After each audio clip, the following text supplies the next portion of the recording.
Good afternoon. Good afternoon and welcome to the Village Chapel. It's been suggested that you might want to move a little bit closer, if you would. You don't have to. You can sit wherever you want. But if you'd like to move a little bit closer, that might be a little more convenient for everyone. Good afternoon and welcome to the Village Chapel for this Moore County Men's Conference. And before I introduce the speakers, let's begin with prayer. Gracious Lord, you have called us all to be here today as leaders in our families, our churches, and our communities to express and share the saving grace that has transformed us and so many others. Enable us by your Holy Spirit to be the husbands and the fathers that are so desperately needed in our world today. Bless us all and our speakers today, that as we turn our hearts to you. In Christ's name, amen. Again, I welcome all of you here today.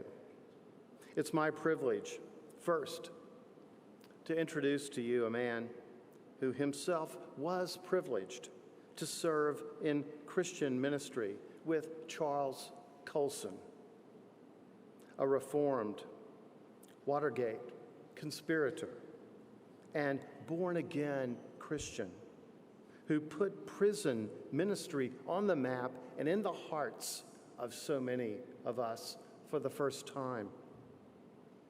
Richard Payne was there with him at that time, as Luke was to the Apostle Paul. And it's been a blessing that he's been here with us at the Village Chapel in so many ways. He's been a chaplain in the sport of NASCAR, and he is the chaplain to the High Point University basketball team. You know, I think that even if I were Coach K at Duke University, I would be afraid. I would be very afraid of any team that was prayed for by Richard Payne and coached by Tubby Smith. Please welcome Richard Payne.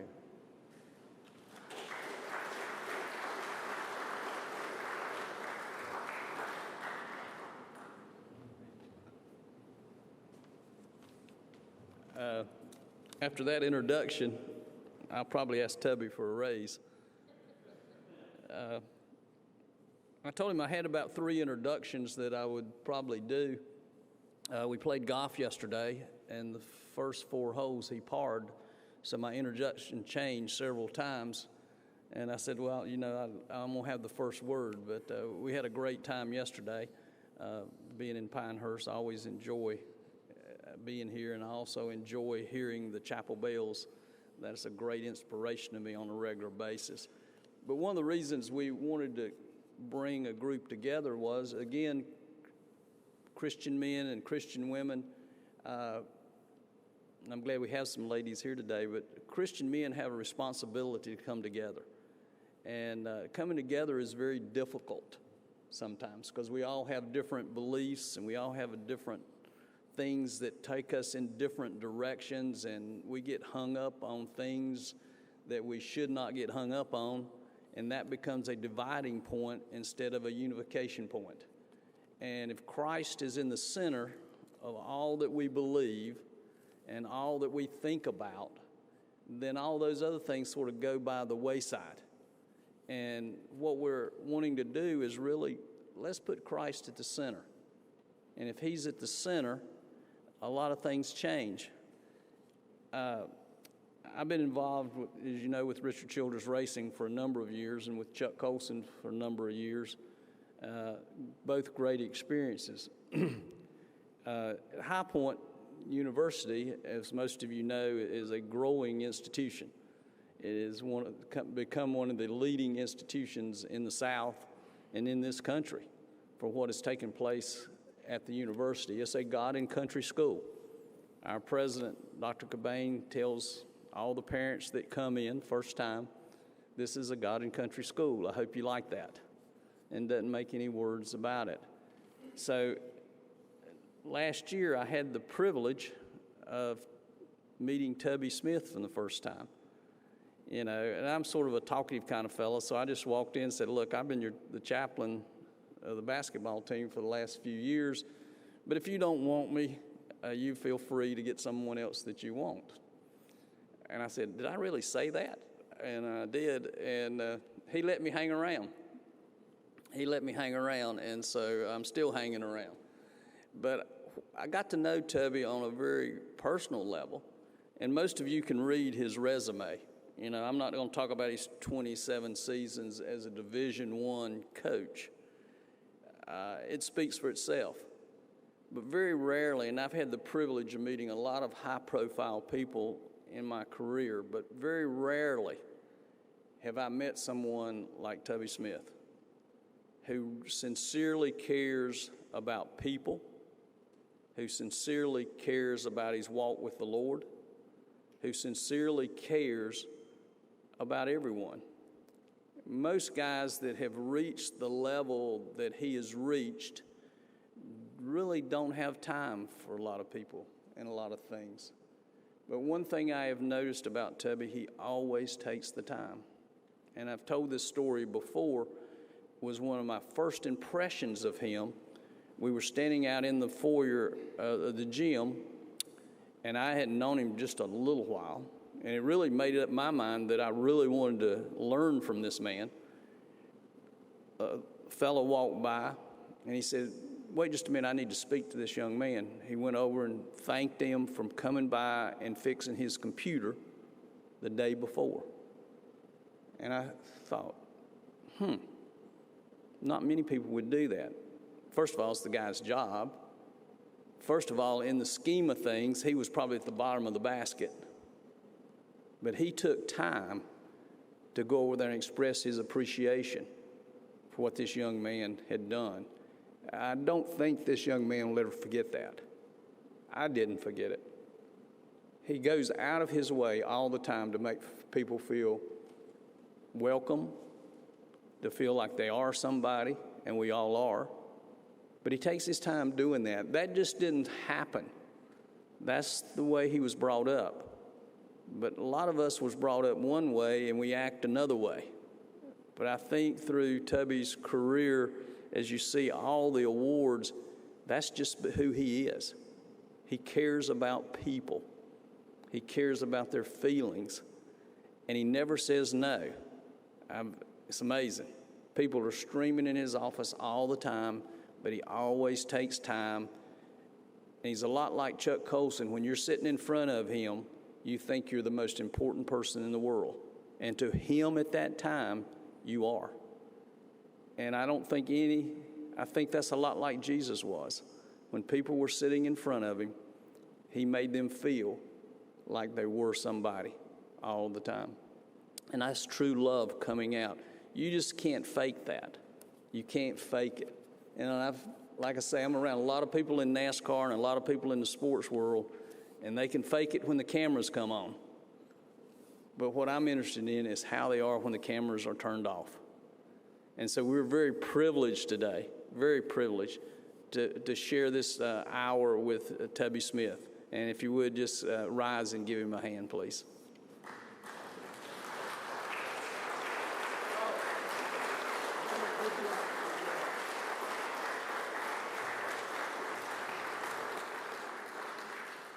Thank you. Thank you, everyone. Good afternoon. How's everybody doing today? And I'm glad you quit while you were ahead, okay? Because it's, he said he came in. He didn't really knock on the door. Richard just showed up and said, I'm your chaplain, okay? You got that, Tubby? Simple as that. And that's kind of the way he is. He kind of forces. No, he's good. we've developed a friendship, and I appreciate this opportunity to come here today and fellowship with you a little bit. You know, Richard has been a friend, and for the last year, it seemed like we've known each other forever.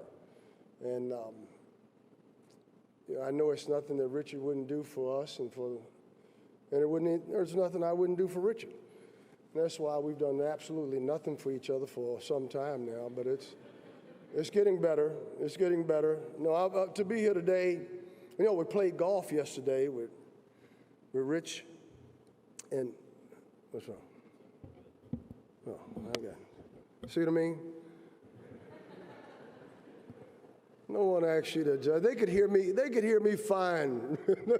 No, he's been involved with our players and spending time getting to know our players, and that's, you know, and he's doing it gratuitously. You know, although he expects a shirt now and then and a pair of shoes and stuff that he's always after, but Richard is really a great person. That's the type of guy he is. We had a young man who played basketball, not for me, but he played for the previous coach, Scott Cherry, who's a good friend of mine, and he's now working with the Richard Childress race team in a pit crew. He may be the first African-American pit crew, I guess, guy and got an award this year, so we're really happy about that. So he's, again, coming down yesterday, getting a chance to play golf with Eddie. Where's Eddie? Eddie's a scratch golfer too, yeah. Just so you know, he's a scratch golfer.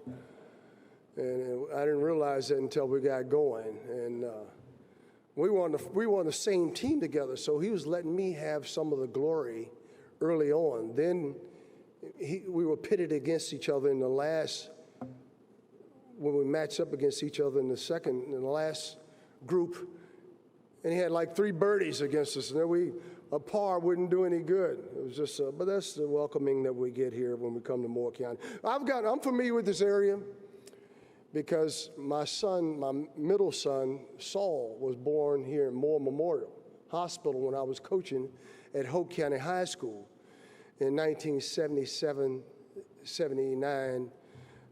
So he's now, 38 years old now, and he played for me at Kentucky. We have some Kentucky folks in the house here. I mean, there you go, yeah. He was on that 98 championship team. Many of you didn't think he could play, but I appreciate you clapping anyway. And I tell the story all the time. People would call up and they want to know, well, why you playing Saul, and you know, he's the reason we can't get a better point guard. I said, well, look, you guys don't have to live with his mother like I do. So I don't care what you say, the boy is playing. But he turned out to have a pretty good career. In fact, he was there when we won 4 SEC championships, 4 SEC tournament championships. We went to 3, Elite 8, 2 Elite 8s, and he also won a national championship. So he did his job. And the best years of my coaching career was when I coached my sons. I coached my oldest son, Gigi, who's on my staff at High Point now as associate head coach. And we had back-to-back 20-win seasons for the first time in the history of Georgia basketball. And then we went on to then we went to Kentucky, and where Gigi, we left him there, and I coached Saul for 4 years. My only regret, again, those were the winningest years, the winningest 7 years of my coaching career in college, was when I coached my sons. I just regret that I didn't coach my youngest son, Brian, who later went on to play at Ole Miss, where he had a pretty good career. And the proudest thing in my life, one of the proudest things, other than my wife would say it better be her, and she's not here, but she was, and probably she was a pride of High Point University. She was Miss High Point in 1970. There you go, there's a High Point in 1975. And I was very fortunate, very lucky. You know what they say, behind every successful man probably stands a surprise mother-in-law, and that's the case with me. So, but we've been married now, 43 years, and I've been in this coaching now for 46 years. So it's been It's been great, continuously. I wanted to take the year off last year. I got fired from Memphis, and and Donna said, my wife Donna said, you know, Tubby, you've been a good husband, a good provider for us and the family. You know, if you want to retire, we're set for the rest of our lives. The kids, you want to leave something for the kids, we can put away money. Got stuff put away for our grandkids. She said, Tubby, take your ass back to work and don't forget the great-grandkids. And that's kind of why I went back to work. No, not really. But it's, here today I see, Mr. Wetmore here. We met yesterday. We had lunch, and he gave me 2 books, and I started last night. I'm half asleep now because I started reading, Our Father who art in heaven, which is the Lord's Prayer, and the meaning of it. Very few of us have a chance to really understand the significance of what the Lord's Prayer means, and that was, I'm into the couple chapters anyway. I'll get through it. But thank you for the books, and thank you for lunch yesterday. We appreciate that. And then when Rich Cowell, where's Rich? Rich is over there, who wrote me this nice letter about coming down here. And I said, what can I say to such a distinguished group of people? What can I say? He said, Tubby, they want something light with really no meaning, and you come highly recommended. So that's why I'm here today. I don't have much to say, but that's what I'm here for. Now, I understand what you're talking about teamwork and working together, because we're so diverse in our society and in our culture. And many people ask me, say, Tubby, how do you do that? This is my 7th Division I coaching job as a head coach. I started out at Tulsa, took over a program there from a guy who was my former college coach at High Point, J.D. Barnett, and we still communicate. And that's because, J.D. Barnett, I'll never forget, he asked me I was a junior when he took over at High Point. And back in the early 70s, that was about 71. I had a big old afro. I had a Fu Manchu, the civil rights movement back in 68, 69. I wouldn't say I was a militant, but I was activist, and I was involved. And he said, look, Tubby, I'd like to make you've shown a lot of these leadership qualities that this team needs.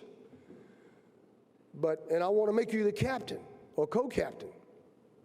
But you're going to have to cut your hair, shave that mustache. He was in the National Guards. He's the type, he would go off in the weekends every month. He'd go off for a weekend up in Richmond. He'd come back on a Sunday, and he'd be in his fatigues. And you know what kind of practice that would be.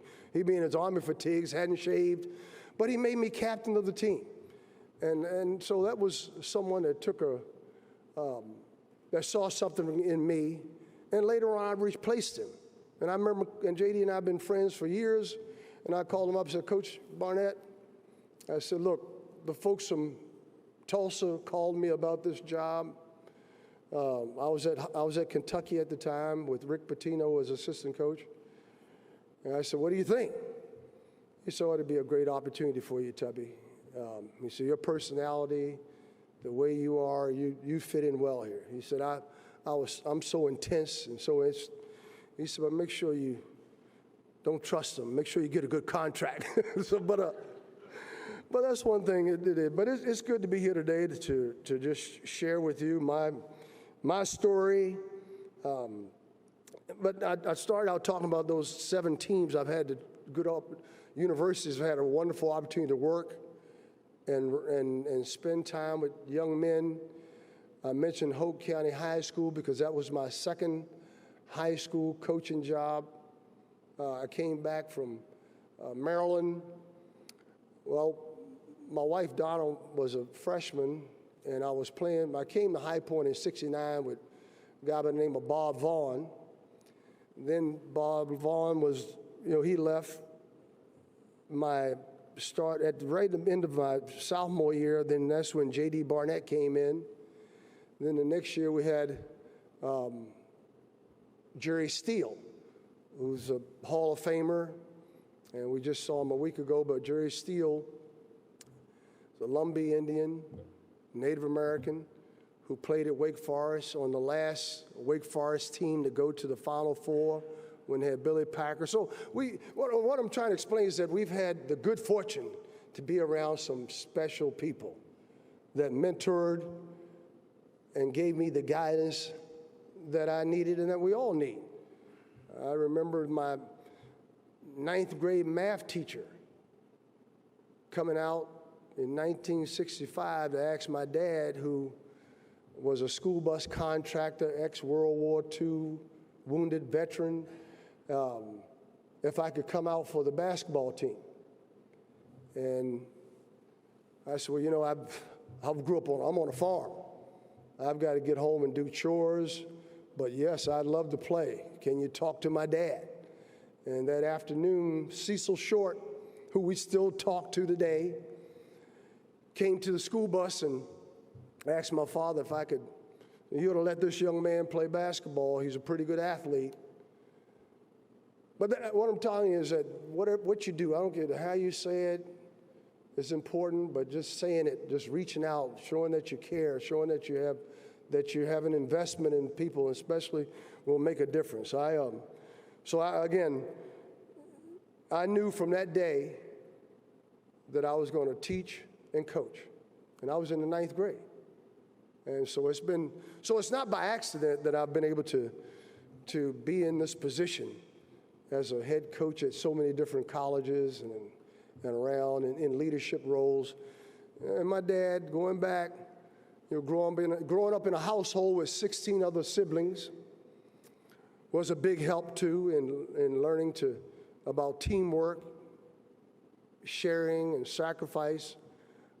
12 girls and 5 boys. My dad came back as a wounded soldier in 1943. His unit, his 92nd Division, took 80% casualty, almost a third. In fact, I was just going through some notes before I came down here. I spoke recently, well, it's been a while ago, but I spoke one time up in Minnesota. When I first got the job in Minnesota, at the University of Minnesota, I had a chance to meet a few of the gentlemen that served with the Tuskegee Airmen. And I think you probably saw the movie The Red Tails, and I had the good fortune. And these guys, these colonels and leaders in the military, in the Tuskegee Airmen, who they came up to me afterwards, and I was talking about my dad and how he was so proud of, and he kept his honorable discharge papers and his medals hung in his barbershop. So all of my brothers and sisters, all my brothers and uncles served. In fact, I was in 1973 when I graduated from High Point College at the time. I had already signed up to join the Air Force. I was supposed to report to Seymour Johnson Air Force Base in Goldsboro, North Carolina. And I was home for the summer. And this is why you can never be too prepared. You've got to be, you never get a second chance to make a first impression. But I got home, and the head coaching job at my alma mater, Great Mills High School, came open. And the principal and the superintendent called me up and said, Tubby, did you graduate? That was questionable to start with.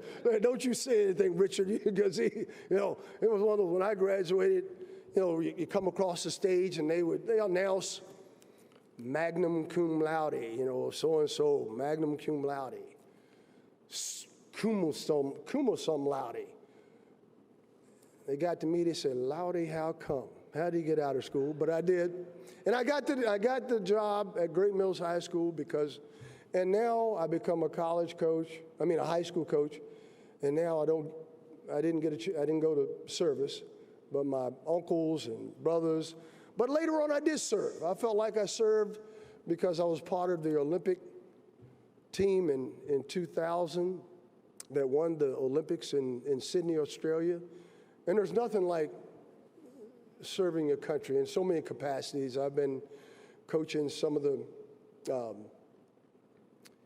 teams around the country. We went to Kuwait to honor the troops with a number of different coaches around the country.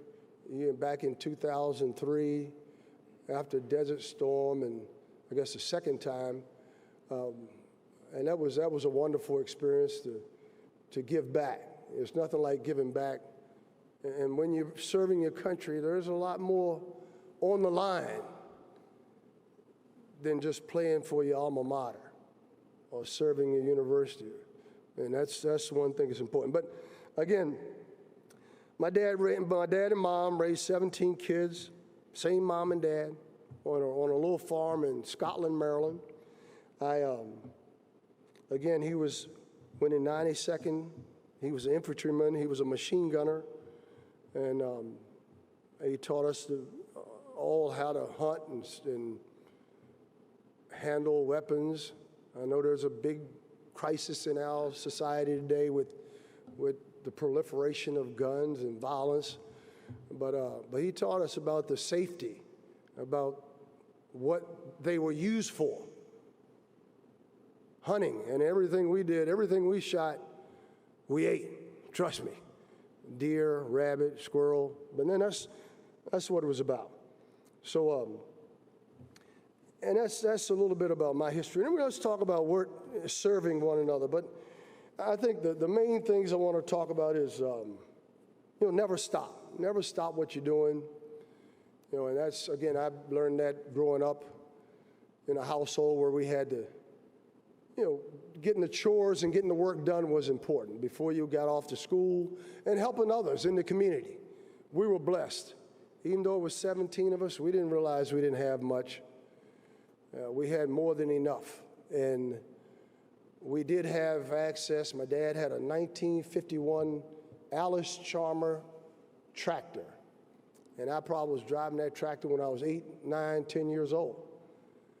But I remember my people in the community that needed help, needed aid, needed service. Maybe they needed to have their garden plowed or need the grass cut. My dad, or they needed a haircut. And I remember my dad would say, boy, you need to go over and plow their field and disc their field, or do this for so-and-so. And my mom would say, Guffrey? Her name was Parthenia. Said, Guffrey, you know they're not going to pay him for that. He said, it's not about the pay. He said, the more you give, the more you receive. And I'm telling you, I'm living proof. The more you give of yourself, of your time, of your resources, it comes back every time. I tell my players all the time, if you serve someone, or if you do something, trust me, it'll come back more than you can imagine. And that's the way, and I'm blessed because I was brought up that way in a household where we shared everything and we were taught the value of service. So never stop giving back, never stop growing, never stop giving, reaching out, and always looking for the next opportunity to serve. And I know that's what what your organization's all about here. And on the community service, I know through Five Sparrows and these nonprofit organizations that are here represented today, and we as Christians in all these, the awareness of what's going on in our society with human trafficking and other problems in our society, we all have to work together. And there's plenty of room for growth and improvement. And that's the way it is on a basketball court. From the best player to the guy coming off the bench to the walk-on. They're all going to contribute in some way to the success of our team. So we're always looking to improve their game. When we do individual workouts,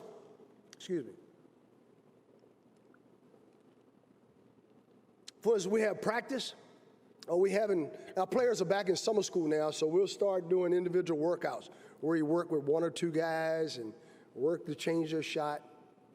So we work with the walk-on just like we would the leading scorer. I mean, he's got to put in, we give the same energy, the same effort to help him improve and to become the best he can be.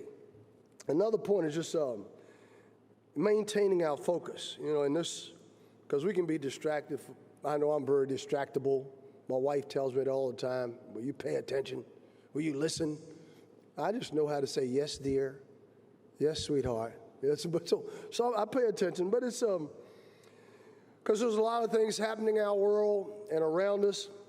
So just being able to block out. So it's important to focus on what we can control and what's most important. And I know there are a lot of things, again, when you talk about, and I was reading about human trafficking, you don't realize how prevalent it is in our society until you start reading about it. So I've been reading about it before I came down here. I'm like, whoa, this is a real problem. This is a real concern that we all need to be aware of and be aware of. Homelessness, a lot of problems we have, a lot of issues around that we have to be, that we can control, that we can help get control of. My dad used to talk about moderation. The great coach, John Wooden, many of you may not know, but John Wooden won like 10 straight national championships at UCLA. Had a lot of great players like Kareem Abdul-Jabbar, Bill Walton, you name them. He had some great ones.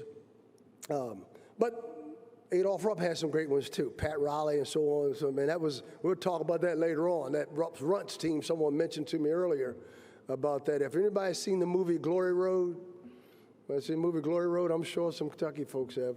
But going back to what my dad and what a guy like John Wooden, and I've tried to pattern myself after my dad and my parents and a guy like, and a Christian like John Wooden, who really served not just his student athletes, but served his university, served his community. He's one of two people that have been inducted into the Hall of Fame, Naismith Basketball Hall of Fame, as a player and a coach. The other one is Lenny Wilkins, two great people. So he had a lot, but he talked about balance. And as I remember my dad, and that's why I was so attracted to John Wooden, I think not just he was a great basketball coach or great mind, but his values and what he stood for were in line with what my parents and how they raised me. As far as, but my dad's whole thing was moderation. Moderation. He said, boy, I can tell you not to drink, but you're probably going to try it. He said, but it can become a bad habit. It can ruin your life. It can ruin other people's lives. So moderation. Don't let it take control of you. He said, I can tell you not to smoke, but you're probably going to try it. And I did. I tried it on. He said, but don't let it become a habit that will distract you from from your goals and from your dreams. Moderation is something that we try to teach our players, because we're all going to stray. We're all going to go, just like Christians, we make our mistakes. We go off the beaten path, but we have the basic foundation. We have a standard, and it's called the Bible, that we can go to and help us pray and understand that this is what we need to do to get back in line. You just don't want to be consumed by things that will get you out of balance, out of rhythm. And so we were talking about it backstage. You've got to anticipate. In life, we tell our players all the time, and in sports, you got to anticipate things that are going to happen, and prepare, and be prepared when that happens, because the changes are going to come. There are going to be things going to happen to you that you're going to have to adapt to and adjust to. I mean, just like getting fired. I was like, this is another opportunity. some people, when one door closed and another door open, it may be in prison. So you got to be careful about what doors are opening and what doors are closing. So you have to really be conscious of that. But remember the difference. Differences matter. We have a little saying at our camps. We have the campers come in, and we'll have from 8-year-old to 16, 17-year-old kids in our camp, and they want to be players. And we'll tell them that enthusiasm makes the difference. See, you can be the littlest guy on the squad, but you can out-hustle. You can outwork people. You can overcome things. You can overachieve. So you got to remember that differences matter. It matters in this church, in the workforce, it matters in your home.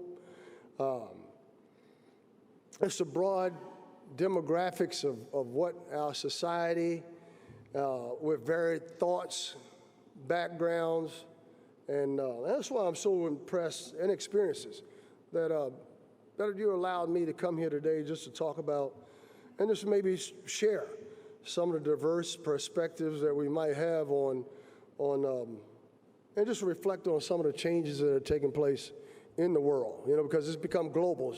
I always refer back to sports and athletics, because I tell, preparing our players that you're not just competing against people around you here, but it's a global society. I was listening to the game the other night, watching the game, and Silvers, the commissioner of the NBA, was talking about possibly,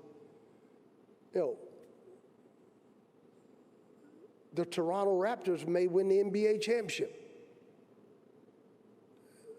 That's Canadian. Come on. But that's what I mean. That's what's happening to our society. It's from the competition has become worldwide and global. So you're not just competing against your next door neighbor, or you're not competing against someone in the classroom. You're competing against someone in China, Japan, right? So it's a changing world, and it's pretty competitive in our society. But within that becomes, you got to still work as a team. You still have to work together, and that's. I didn't watch the game last night. I fell off to sleep. I woke up this morning. I saw that the Golden State Warriors had lost, and to the Raptors, and because they were leading at halftime, and I was thinking they're going to pull it out, even though they're a little shorthanded, they have injuries. But they've done a remarkable job of playing hard, playing together. They're one of the best passing teams in basketball, and especially in the pros. And you take the team that won it this year in the NBA, in the NCAA, Virginia, to be able to to overcome what happened to them last year. The first number 1 seed in the history of the NCAA to lose to a number 16 seed. They lost to the very worst, and then to come back this year and win it all. I've got so much respect for the young man, the coach at Virginia, and what he's been able to accomplish. A real Christian guy who believes, has great leadership. And that's one thing. I just don't want to play against his teams. That's all, anytime. But you got to keep working as a team. Again, that takes a lot of sacrifice. I know the discipline that we had in our family. For instance, my dad, my dad would say, boy, if I catch you lying, he would say, don't lie, don't cheat, and don't steal. And he would say, that's how people end up in jail, incarcerated, and other things. You just, don't let me catch you lying, boys. If I catch you lying, you better fess up, and you better beg for mercy. and that's what we try to do, growing up in a household there. But I think the first thing it comes down to is just working together. You know, everyone has a role, everyone has a responsibility, and do your chore and your job the best of your ability. One of the worst beatings or punishments I ever got was when I was, I'm the sixth oldest child of 17. My oldest brother is 10 years older than I am. Then there were 4 girls and then me. So what would happen is when my dad would be away from the house, or maybe he was on a bus trip or something like that, charter, his school buses he used as charters on the weekends. Because he had, Lord knows he had to make more money to support 17 kids. And so he would leave me in charge many times to make sure the chores were done. Maybe that the garden was weeded properly, the hogs were fed, you know, the chickens were fed, whatever we had to do, I had in the garden. But the worst, I had a few of them, but this was one of the worst ones. See? And one of the lessons I learned about doing your own job and finishing your job was we were supposed to pick, many of you don't know, weeding a garden. I don't know, many of you know what that's about, but you know, the grass can take over. Just like in any group, any team.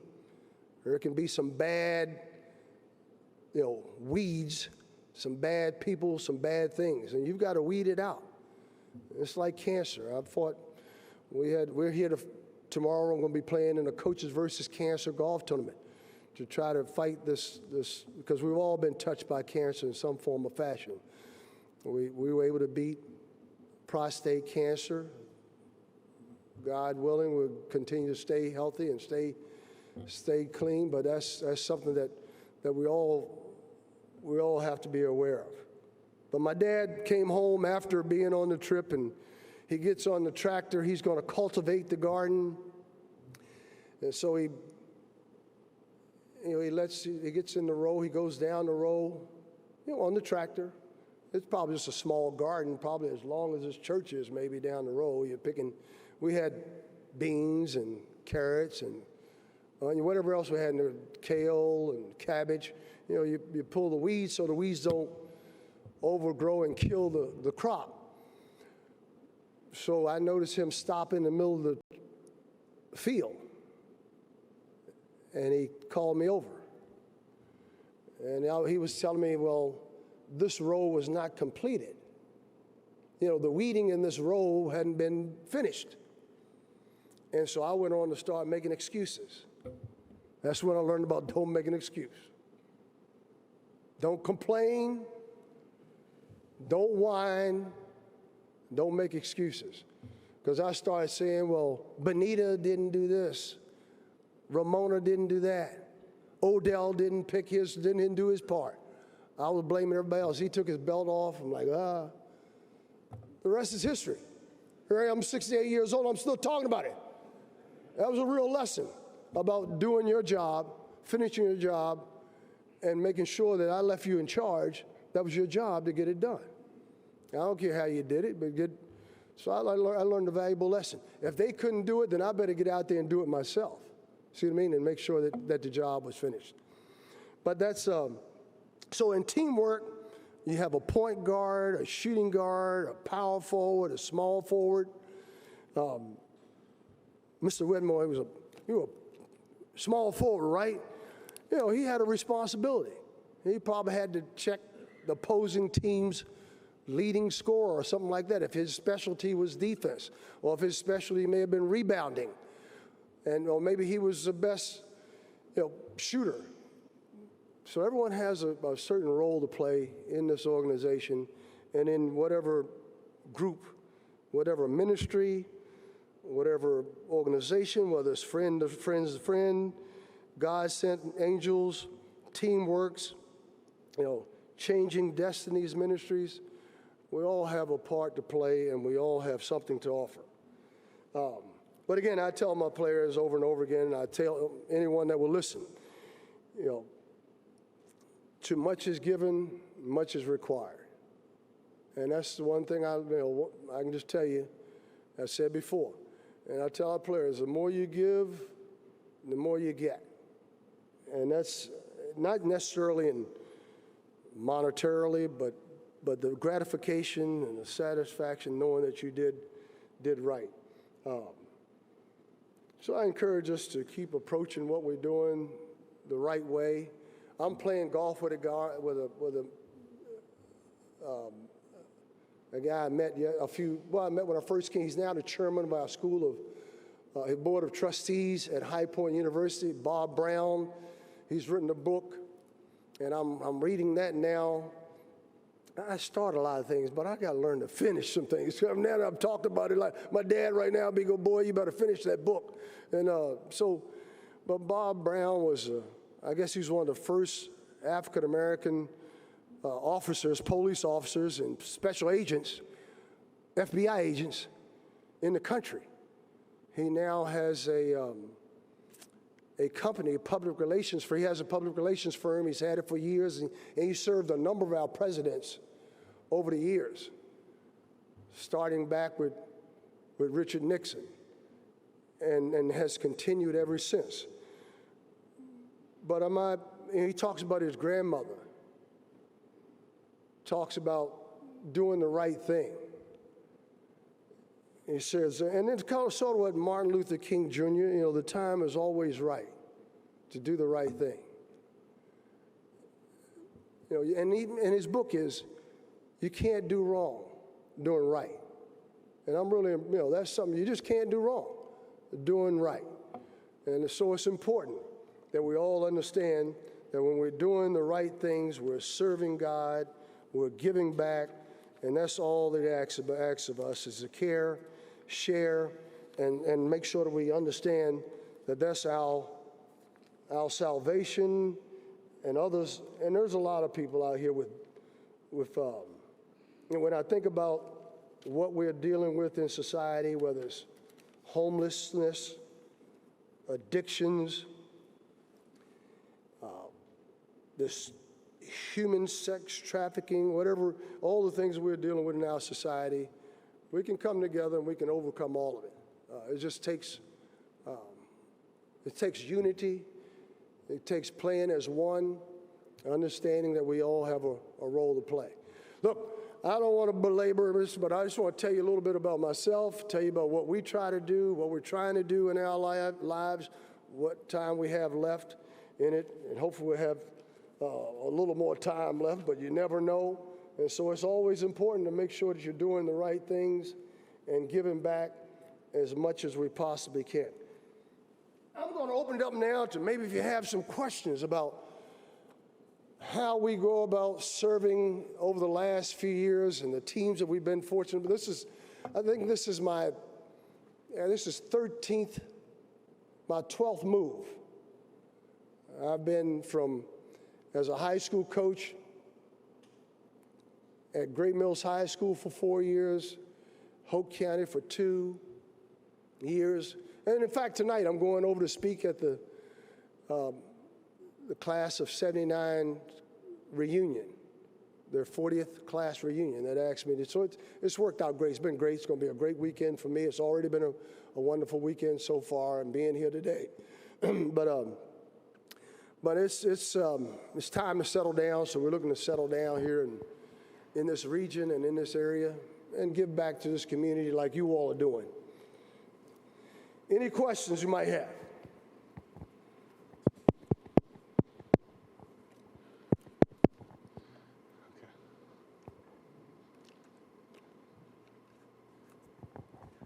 Who was the best player that you ever coached? The best player, I've coached a lot of good players. I've been very fortunate to coach at some outstanding institutions and some outstanding players.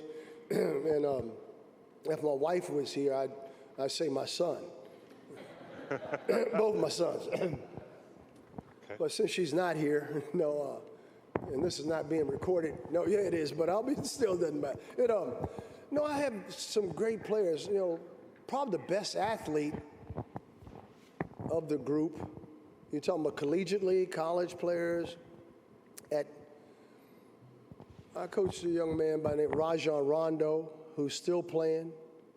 He's only about 6 feet tall, maybe 6'1", but he's one of the best athletes I've ever coached. probably one of the smartest players I ever coached was Tayshaun Prince. Probably the hardest working was probably Saul and Chuck Hayes. Chuck Hayes, these are guys that went on to play collegiately. But I had the good fortune of coaching in our Olympic team with guys like Kevin Garnett, Jason Kidd, Vince Carter, Allen Houston. There's a number. Tim Duncan. So I've been fortunate to be around some great athletes and some great players, and I've had great assistant coaches. Again, great administrators. I loved every player I've ever coached. Some of them I didn't like, but I loved all of them. But yes, sir. Turn that mic on.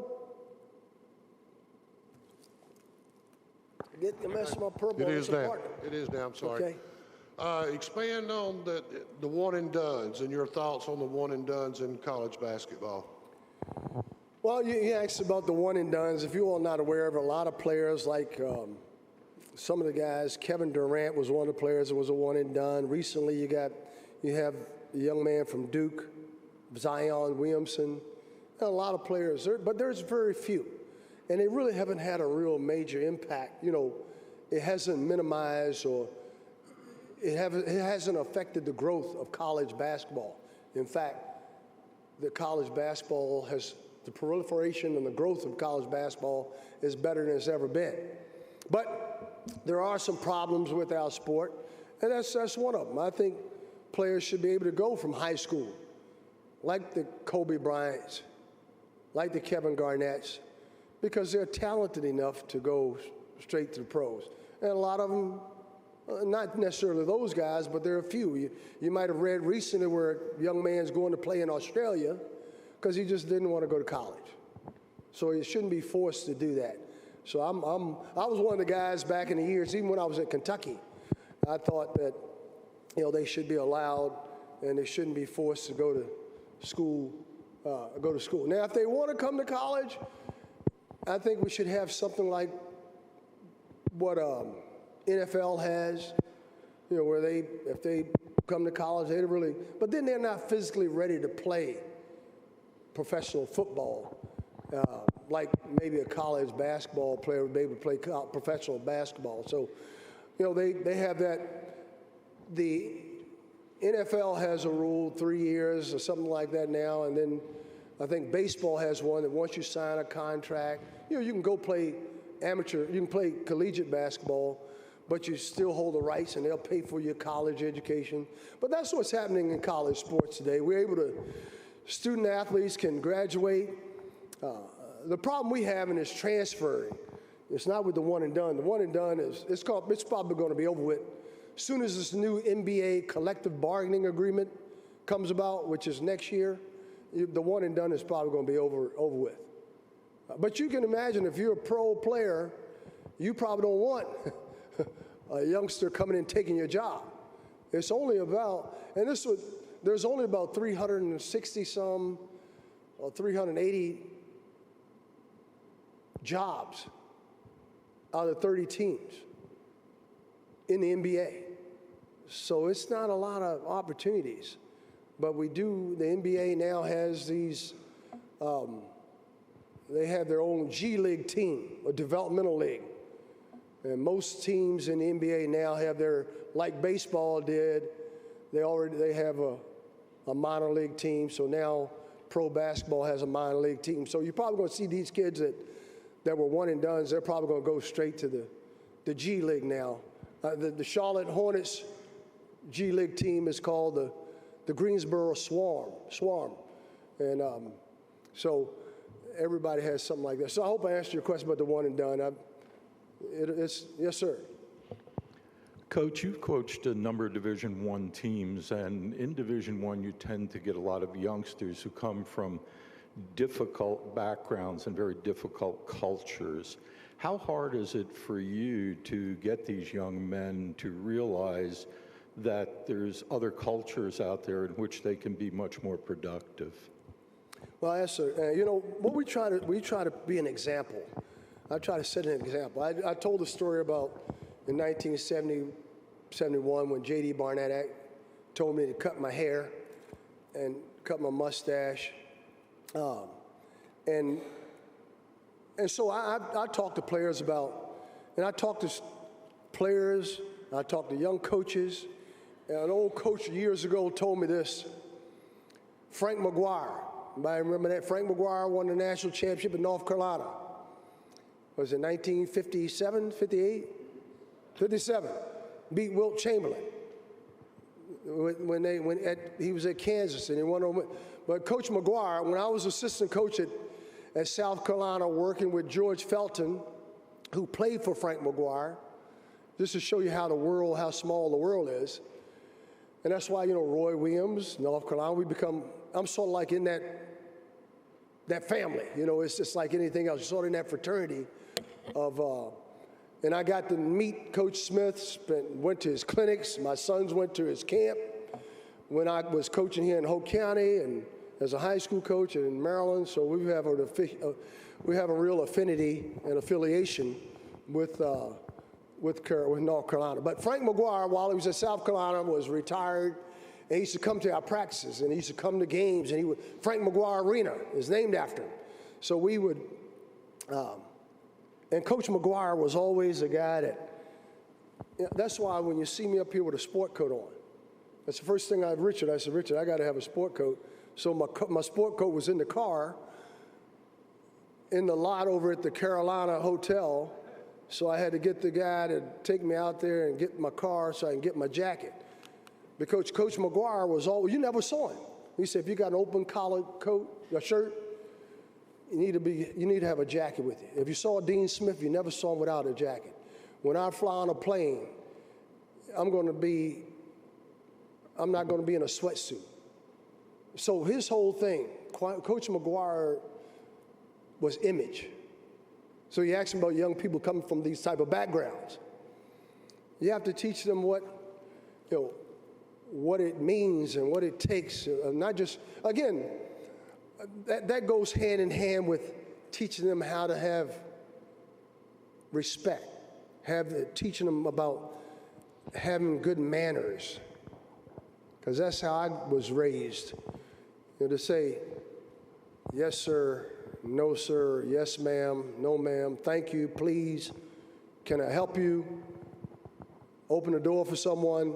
So we try to instill those values in people that, or that come from cultures where they may not have a dad or mom that's teaching them these values, or they're in an environment where they're not receiving that type of respect. They're listening to a bunch of rap music that's degrading people and women in particular.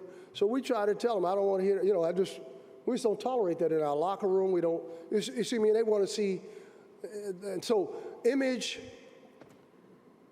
perception, it's critical if you're going to be successful, because people are going to be watching you, others, their little eyes upon you, and they're watching every step and every word you say. Young kids are, so what, a couple of our players now, I got a couple, one of them had his dreads up in a ponytail the other day. I'm like, now he won't have it that way when he plays. He might be able to do it now during the summer, but what I'm saying is a certain way that you have to carry yourself. You're going to represent yourself and your family and your program. That's what we talked about yesterday before I left. I said, look, fellas, I'm going to be gone for the weekend. We're going to be here, but I expect you to conduct yourself with good behavior. We have a drug testing policy here. I don't want to read about or hear about or have to call and get you out of trouble. So you understand that image and perception. The other thing is he always talked, Coach McGuire. I'm just telling you from how it helped me. His whole thing was, Tubby, you have to have a philosophy. You have to have a value, a belief, a structure to what you want to accomplish, about where you want to go. And as soon as you know the why, as soon as you know the why, you'll understand how to get things done. As soon as you learn why you're here, why you're in coaching, why you're living, all of us, then we'll know how to go about helping others. We'll know about how we treat others. We'll know how to do for others. We will. As soon as you know why you exist. Yes, sir. The other thing was, I'm just telling you something. So that was one. Those were two things.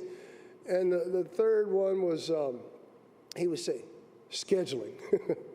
But I try to use it in just that. Prioritize the things you want to achieve. Because your time is valuable. That's all you have. It's time.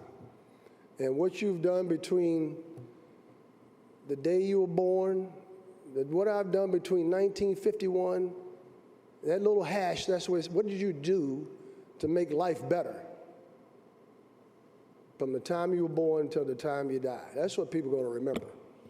And so when we're bringing these young people, now we have, they're on a scholarship. I came in, I remember calling my dad, can you send me $10? He said, boy, you can't be serious.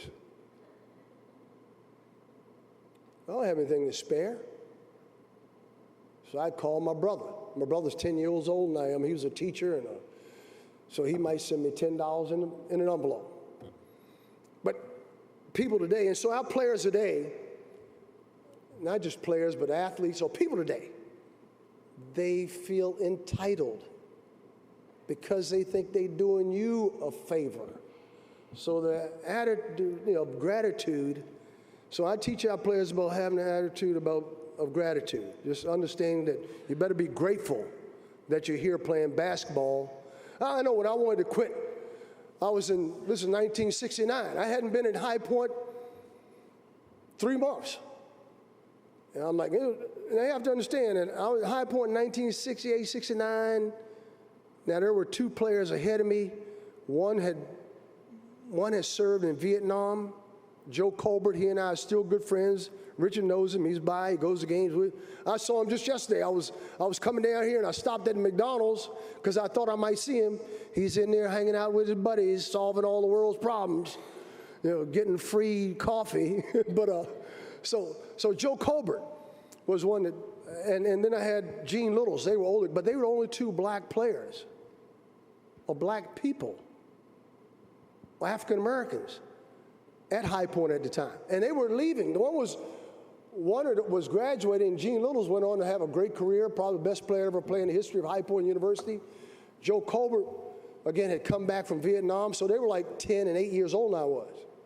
So I'm an 18-year-old. I called my dad up and said, look, Dad, this is not going to work.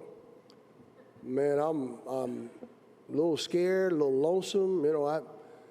I'm ready to leave. He said, son, did somebody do something to you? There was only one other black, Carvin Steed, who was my best man in my wedding, who's passed away now. His sister is running for mayor of High Point now, Carvina Steed. But I diverse. I don't mean to divert. But I go back, so I called my dad up. Have they done anything to you? No. They still feeding you? Yes, sir. They still housing you? Yes, sir. You still going to class, aren't you? Yes, sir. He said, boy, you can't come home. Your bed's been taken. He said, but the Army is always available to you. They give you three squares and a hot meal, 3 hot meals and a cot. You can go there. And that time, the Vietnam War was winding down, but I thought I better stay here. That's the best advice I ever got. Him just making me stay put. I diverse. I'm sorry. I don't mean to. Coach. I know you all ready to get out of here. You ready to get out of here? All right, let's go. One more. We got a few more questions. Coach, college sports used to be extracurricular activity. I'm sorry? Say it again. College sports used to be an extracurricular activity. Mm-hmm. Today, it's big business.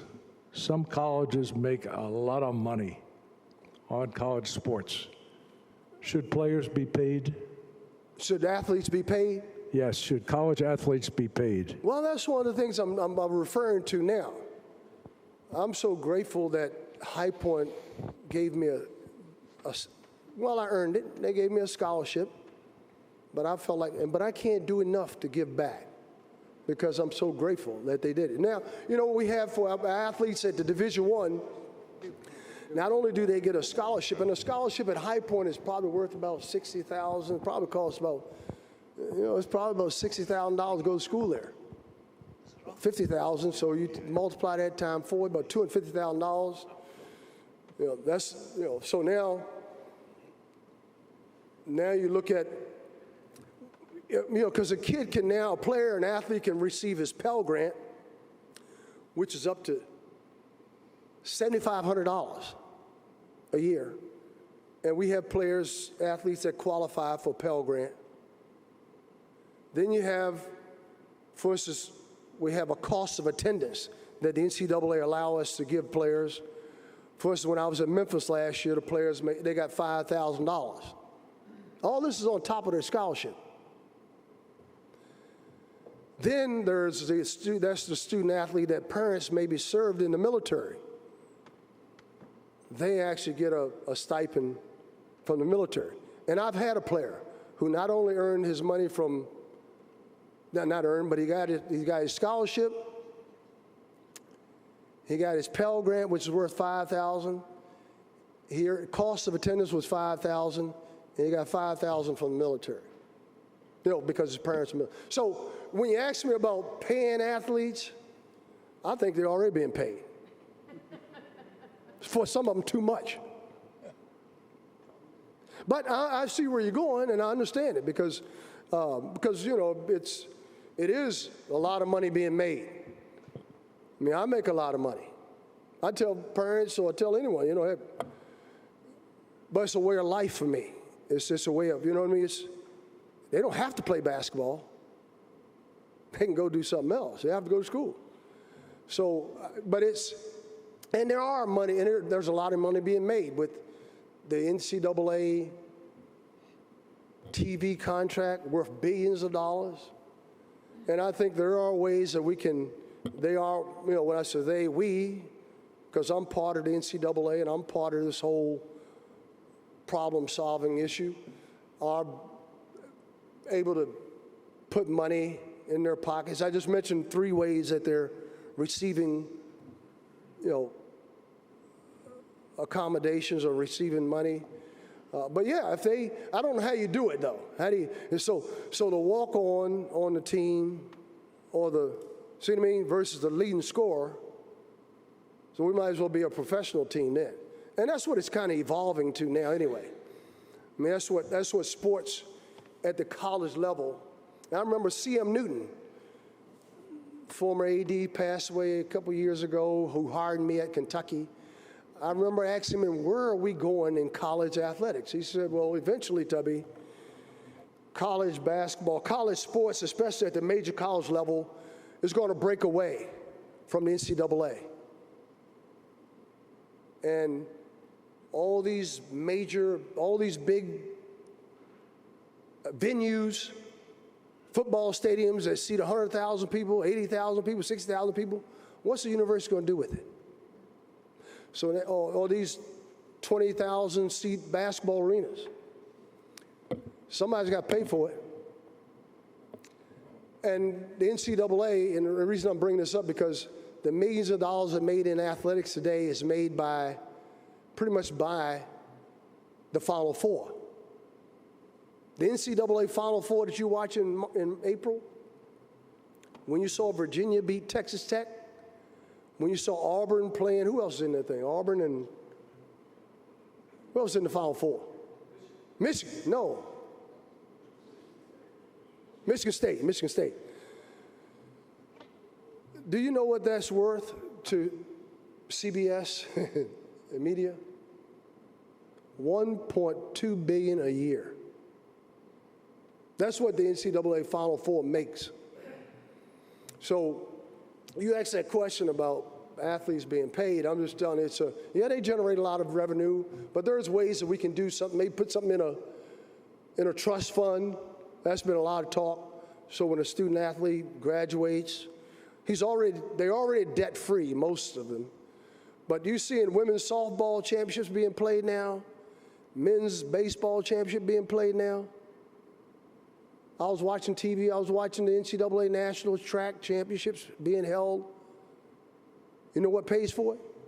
The Final Four. Pays for every championship. The contract that the NCAA has with CBS and all those, it pays for every championship that's played at the Division I, II, and III levels. So, yeah, I think athletes, but where do you stop? Where do you draw the line? Who gets paid, who doesn't? You know, so like you going on your job, and who's getting, you know, your senior management, president, all that. You got to be careful. So I know, but I think there's a place for them to be paid, and there's an opportunity for them to receive remuneration, receive money. Yes, sir. Not a question. I'm sorry. Hope I answered your question a little bit there. Let's get on with it. Yeah, Tubby, you're alluding to all the money. I heard the commissioner of the NBA talking about salaries of the players, and he said they are the most unhappy professional athletes out there now. Yeah. Why are these athletes so unhappy with all their money? Well, you know the word, you know how it is. Money is the root to all evil. I was just reading something today. They said, well, why did the church keep begging for it? But I said,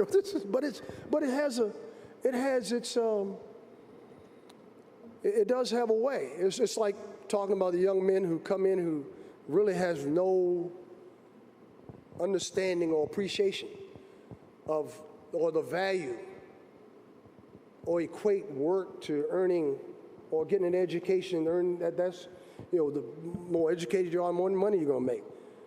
And so what happens is, in this day and time, for instance, our players, as soon as the game's over and I finish my post-game talk, win or lose, they go into their cell phone to see how many likes.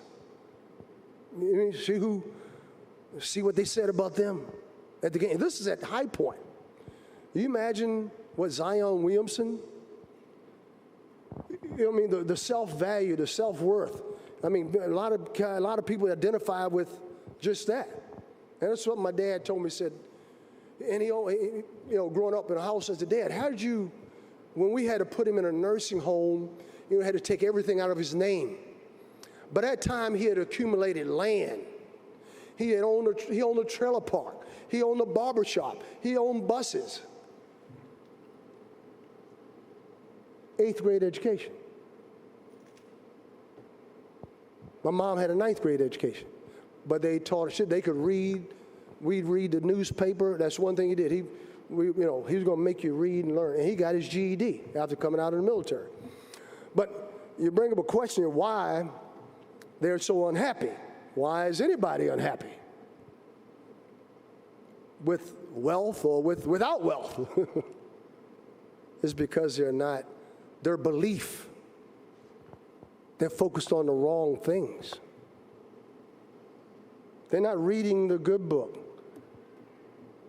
They're not staying involved. They don't learn about patience. They don't learn the 10 Commandments. That's why you see a person like, that's why I'm so enamored with a guy like Steph Curry. He seems like he's so carefree, he plays that way. You know why? Because he's well-grounded, he's well-rounded. Family.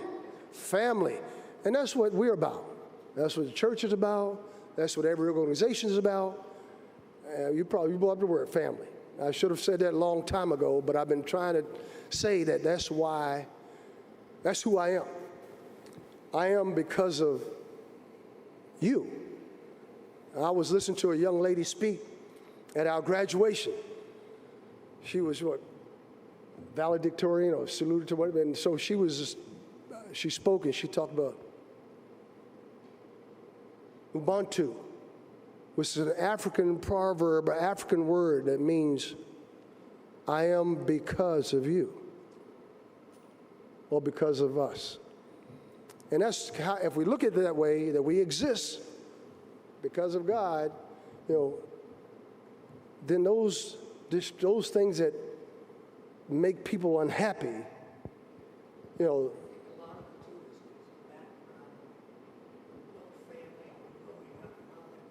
Oh yeah. Well, it doesn't. What I'm telling you is that I've got other players that are from very stable family homes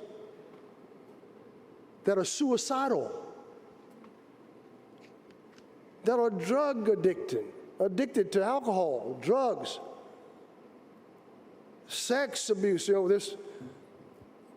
I mean, so what I'm saying is, I can understand demographics because I could very easily, my growing up in a household with parents, and don't get me wrong, I've got brothers and sisters that, you know, and I've had my issues as well. So what I'm saying is to you, it's not, you know, I don't know the why. As soon as we know the why, we know how. See what I mean? We know how to help. And so that's where we are today. That's why we're here. That's why you're here today. Because you want to help. You want to be a part. And that's one of the reasons I'm here today, because I appreciate what you do. We got another question back here. I appreciate what you stand for and where we're going. Tubby, we're going to have I can't to leave. move the questions, Barrett. Huh? All right, go ahead. One more. This is an off-the-court question. Of all the players that you coach, is there a single player that kind of stands out in your mind that had lifelong impact on you for a reason that was probably unrelated to sports? Well, actually, I was supposed to speak tonight at a fundraiser in Richmond, Virginia. And I was trying to figure out how I could get from here to Richmond.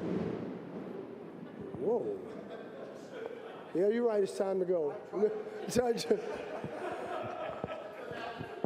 No, but I recruited a young man when I first got into college coaching. He's Reverend Calvin Duncan now. He ministers a church in Goochland, Virginia, outside of Richmond. And he has a fundraiser tonight because of his ministry that they do serving the community and kids. And I couldn't go. But he started a ministry called Athletes for Jesus. And I used to bring him and his group would come speak at Kentucky. They spoke at Tulsa, wherever I was. But you asked about impact. This young man, when he spoke to my team or the group, he said, Coach Smith don't remember this, but when I came on my visit to Virginia Commonwealth University in 1982, 81, 82, Coach Smith took me to church with his family. My heart, I couldn't, at that moment I just went, wow. That's the kind of influence, that's the kind of impact we have on others' lives. Just got to show them the love, encouragement, build them up. And so he's a person that we just talked the other day, and I said, I can't be there, but 1981. And this is the young people I'm going to see tonight from the 79 class of Hope County. That's what it's about. That's when I see how they've succeeded or haven't succeeded, or what they're doing with their lives. It doesn't, what's the old saying? People don't care how much you know until they know how much you care. Simple as that. All right, thank you all. Appreciate this opportunity. Coach. Come on with me. Mr. Wetmore, I need your help. Come on. I need your help. So, I'd like to share something with you all about Coach Smith.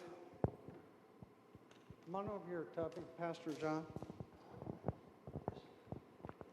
He's already told you how long he's been coaching. What he hasn't told you is the reason the Lord's Prayer is so important to him is he says it before every game with his team, and always has. What's that? Lord's Prayer. Oh, yeah. Before and after. So, Mr. Wetmore gave him a book yesterday on the Lord's Prayer, which he mentioned, And what we want to present him today, and you all can see this, we'll move this over to the chapel hall, and I'm going to ask Tubby to go over there. But this is the Our Father, Coach Tubby Smith, Go Panthers, and it's purple and white. So thank you very much. Thank you. That's beautiful. Thank you all for coming. God bless you all.